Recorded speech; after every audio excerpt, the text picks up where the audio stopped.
Kuna wakati ulijua kabisa unapaswa kuondoka, lakini wewe ukaamua kubaki pale pale.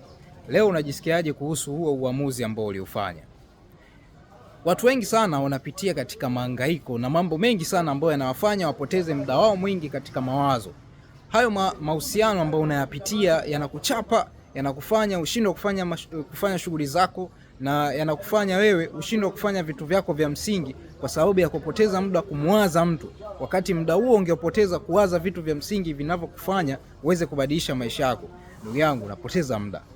Na nikwambie kitu kimoja, huo wakati ambao unapoteza kwa ajili ya kumwazia mtu mwingine, huo muda utakuja kuujutia baadaye, kwa sababu ulipoteza katika vitu vya kipuuzi na vitu vya kipumbavu. Unakuta unamwaza mtu, unamfikiria mtu, unataka hata kujinyonga, unataka kufikia hatua za kuchukua maamuzi ya ajabu kwa sababu ya mtu. Tambua, utapochukua huo uamuzi, yeye utamuacha, atapata mtu mwingine na ataendelea kuishi vizuri kama wewe ulikuwa haupo vile.